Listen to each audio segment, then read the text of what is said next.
Hello guys, back to my channel. Guys, meron tayo dito ang ginagawang Nissan Navara 2018. Ayan o. Modelo pa siya. So, magpapalit tayo ng wheel bearing sa harap.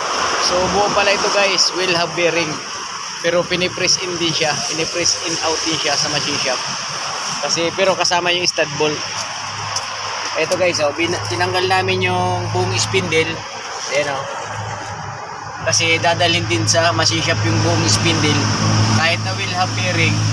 So minamachine shop pa rin siya, hindi siya kagaya ng iba. Pag buong wheel hub mga kotse wala nang machine shop, siya iba machine shop yung maglalagay doon sa spindle ng wheel hub na assembly.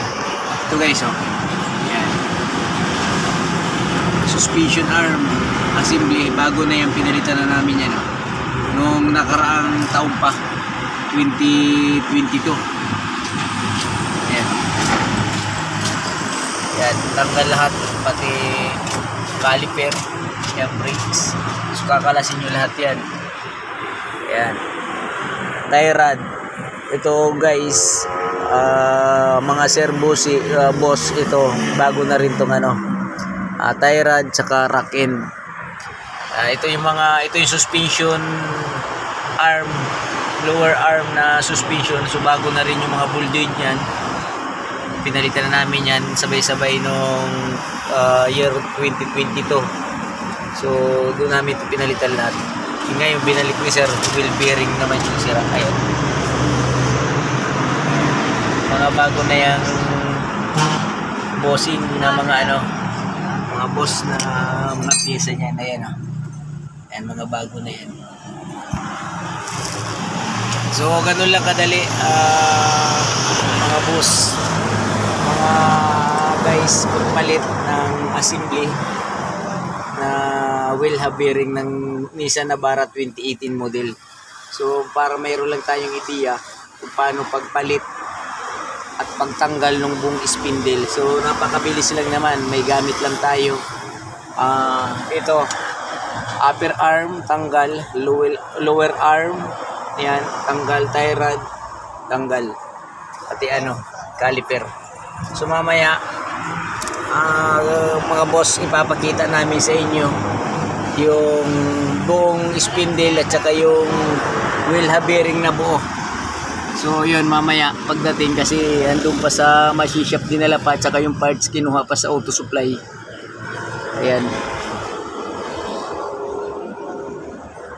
ipapakita namin sa inyo mamaya mga boss, mga sir, yung buong spindle, yung tulad niya ng sinabi ko kanina, kung paano paglagay, kasi may press in press out din pala siya kahit na buong wheel hub, kasama yung tornilyuhan ba, yung lagayan ng nut, stud bolt, kasama na siya sa hub, nakalagay na siya doon. So assembly na siya mga boss. Ito ipapakita ko sa inyo yung Nissan Navara. Ayan, kulay puti ito siya guys. Ayan.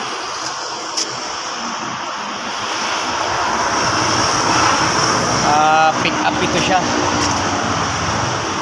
Ayan. Ayan mga boss, sir, dito lang kami sa harap ng Gili Casa. Ayan sa Centennial Road, Batong Galig. Ayan, kawit ito mga idol, yung shell kawit. Ayan. Ayan dito lang tayo guys sa Centennial Road, Batong Galig. Shell kawit dito siya. Sa along highway din, along the highway lang kami mga idol, guys. So mamaya ipapakita namin sa inyo kung paano pagkabit. Yun mga boss, ito na yung bagong wheel hub bearing. Ayan buo na siya talaga pala. So ang brand GPS bearing. Ayan. So Japan parts din siya, Japan brand din siya. Ayan, kasama na yung wiring. Ayan mga boss Ayan. Ito yung luma. Ayan.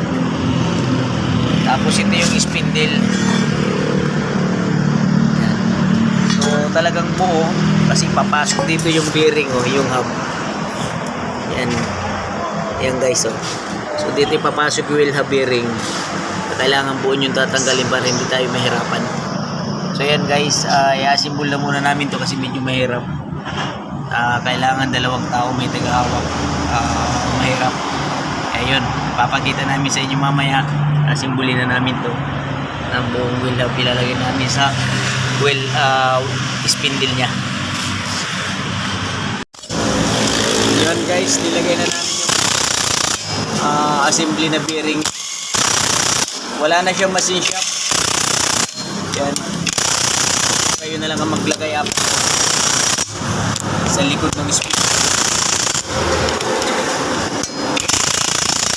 Yan. Ganun lang kadali. So kasama na yung sensor, ay yung wiring ng sensor. Yun, oh. Yan. Pero kaya hipitan ko yan. Mano-mano muna higpitan para sigurado.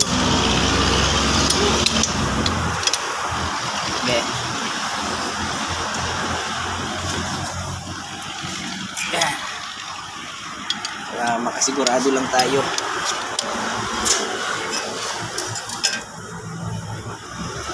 Yan, oh. Kasi yung higpit nung impact rin, so hindi pa siya ganun katigas, lakas. Kailangan mano-manuhin nyo pa ng power handle, oh. Yan. Okay. Nahirapan sila Oh, kasi nakabaon niya talaga yan. Sige, ito na palang takip yung bago, no? Oo. Yan na pala yan. Tingnan natin yung daluyan ng ay, buo na pala tong sensor eh. Kakalasin na lang yung Wiring doon. yung guys, ilalagay na namin sa sasakyan. Ayan guys, kinakabit na natin sa sasakyan. Ayan na yung buong spindle, nakapasok na siya. Yan nga lang, yung Ayan, bago na siya, ilalagay na lang yung sensor. Ayan. Martelyuhin mo, Dok.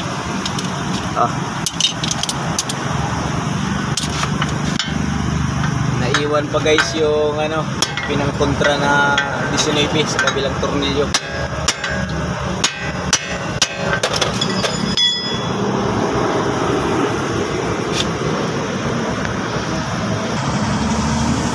Guys, ito na yung wiring ng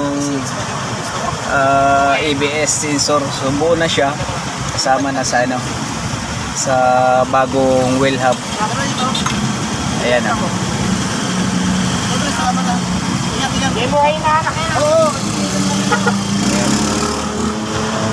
Ayan.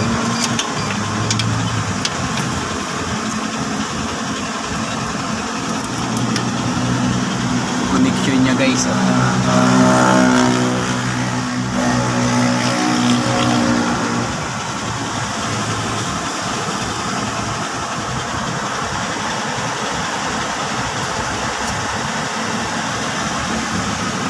Pasok mga doon. ay, natanggal mo na? Oo.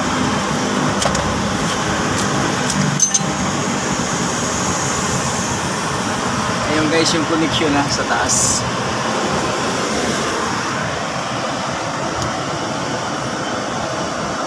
Yung kanyang sa ABS sensor. So, kasama na siya sa spindle ay sa sa wheel hub bearing buo. Parehas ng sakit. Parehas eh. Kaya ba daw yun?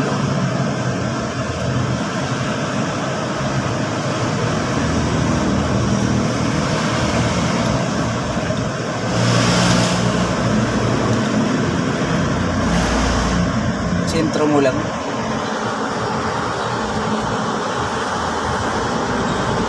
Medyo mahirap lang guys ipasok sentro yung pinaka-guide ng sakit.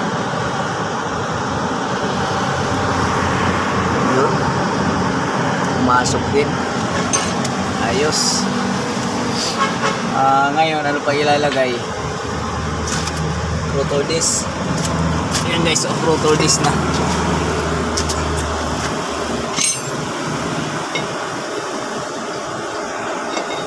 Yun. Pasok. Caliper daw.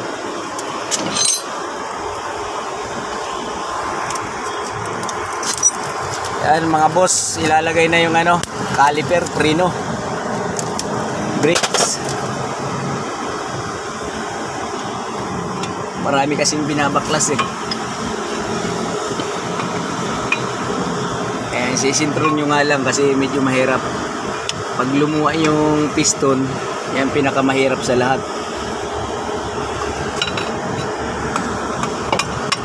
Yun. Yeah. Baka ko rito. Yan. Yan guys. So medyo mahirap lang kasi malaki. Malaki yung rotor disc tsaka caliper. Double piston nga pala to.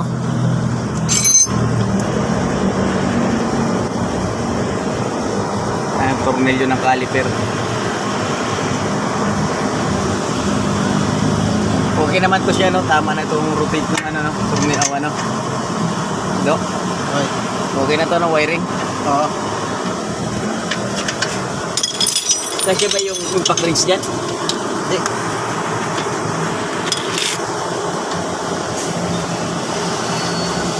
Nissan Navara 2018. Ganun lang pagpalit niyan. Wheel hub pala na buo. Ayan guys ha. Ayan yung tornilyo sa ilalim ha. Dinudukot oh. Ng caliper oh. Ayan. Siyempre sabihin ko ano size. So guys, yung tornilyo na yon, 19 ang size niya sa caliper. Ilay kailangan nating tools, 19, 22 sa tie rod, rack end, saka sa suspension arm. So 22 yun. Eto, open range. Yan o. Yan naman, 19 na open. Pwedeng socket range kung kasya. Yan, ilagay na natin. Kasama pala sensor. No? Kasama pala sensor. Yun, kung sa bahay lang natin gagawin mga bossing, syempre mahirap. Kasi unang-una gagamit tayo ng jack, crocodile, kasi mabigat itong Navara eh. Tapos gagamit tayo for safety, yung jack stand. So, kailangan meron ka nun. Kasi delikado pagka aasahan lang natin yung jack.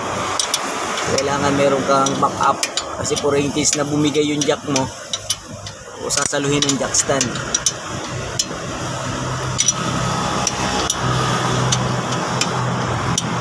Yung ating mekaniko, simbol na. Galing pa ng Tansa, pero mo guys, mga bossing, galing pa to ng Tansa. Sa Hudulan kung galing yung pyesa. So kawit pa kami. Binigayan niya halos 3 oras na traffic pa. Ayop, 3 oras. Tuli na motor ko po, guys. Ano lang, 15 minutes lang. Ayun guys, mga boss, ilalagay na natin yung gulong tapos titest drive na natin para malaman kung mayroon pa siyang ugong. So sasakyan natin mamaya pagka titest drive na para marinig din natin kung okay na siya. Ayan, kakabit na natin yung gulong. Few moments later. So yun guys, magtitest drive na kami nung Nissan Navara. So yun si boss, yung may-ari. Papakinggan namin kung smooth na siya. So isang bearing lang yung pinalitan namin kanan.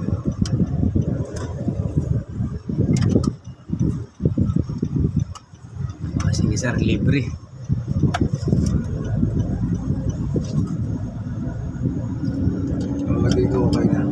Ganda na sir ah. Smooth na smooth na. So yung pinalit natin sir, Japan naman yun ha. Japan brand.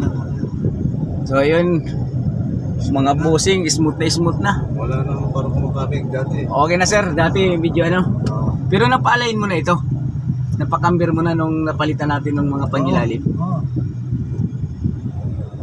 So panalong panalo na ano na namin yung problema. Yun nga lang, gastos ulit si sir. Okay lang. Kasi hindi biro pa lang piyesa nito. So, napakamahal. So ito kasi sir, nag-video din kami na ano namin sa YouTube. For ano lang ba, para may mga idea yung ano. nakakapanood. Ano sir, Jess Mechanic Vlog sir. Yung ano namin ni Nestor. Sinesto. Opo. Yung bayaw ko yun. So, ganda pala nito. Ito sir, ang service mo lagi sa trabaho nyo? Hindi kasi pagka may mga dadali equipment na maliliit, di isasabay ko na mas Kaya maganda. nga po. Meron ako isang dasini at saka isang Dito nyo na ipachinso eh. Diyan, dadaling ko dyan, naka-schedule na dyan. Doon sir yung SNR? Doon ba? Oo, doon tayo pag ganun. Ay, Pero wala na wala na nga eh. Pero subukan natin doon sa ano, tahimik. Ikot mo pa rin doon sa loob. Dati maugong na yan. Maugong yan. Wow. Magano na yan. Ganito yung takbo nyo, maugong na siya. Maugong na. Malakas na. Habang tumutulin, di ba? Parang ano. So yun guys, ayos na ayos. Panalong panalo, nawala na ingay.